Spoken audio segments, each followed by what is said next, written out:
شپږ ورځې پس عیسی د ځان سره پطرس، یعقوب او د هغه ورور یوحنا یو اوچت غره ته وخیژول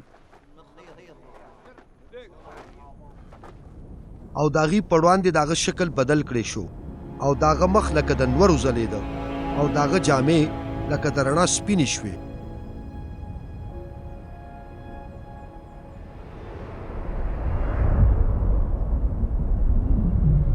نو ناګهانه هغې ته موسی او الیاس ښکاره شو چې د هغه سره خبرې کولې. نو پطرس عیسی ته وویل چې مالکه، زمونږ دپاره دلته پاتې کېدل ښه دي.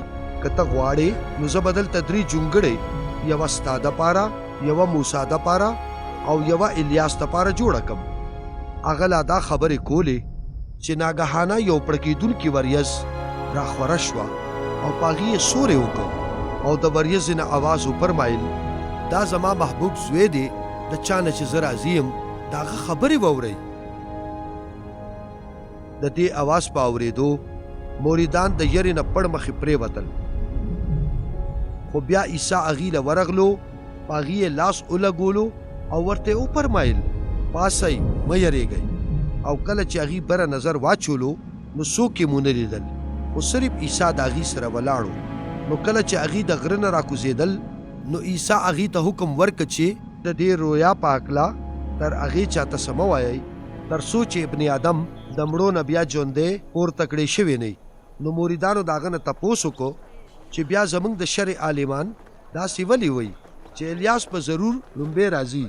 هغه ورته وفرمایل چې آو، الیاس به راځي او هر څه به سموي.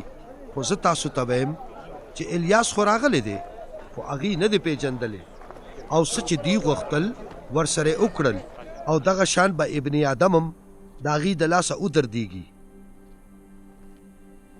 بیا مریدان پوه شول چې هغه د بپتسمه ورکوونکي یحیی په باب کې فرمایي.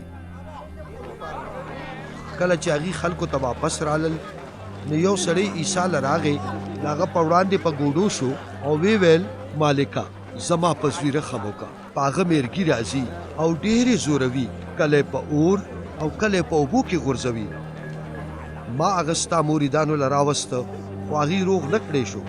عیسی جواب ورکړ، ای بېایمانه او بدکاره پیړۍ، زه به تر څو تاسو سره یم او زه به تر څو تاسو زغمم. هغه ماله دلته راولئ.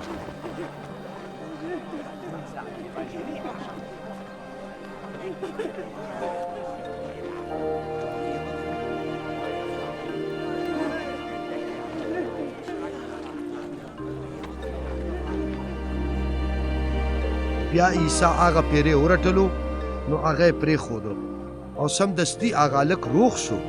د دې نه پس مریدان عیسی له یوازې رالل او تپوس یې وکړه چې دا موږ ولې نشو شړلی؟ هغه جواب ورکړه چې ځکه ستاسو ایمان ډېر کمزوری دی. زه تاسو ته رښتیا وایم، که ستاسو ایمان د شړشمو د تخم هومره هم وي چې تاسو دې غر ته ووایئ چې دلته نه هلته لاړ شه، نو هغه به روان شي او هیڅ کار به ستاسو دپاره ناممکن نه وي.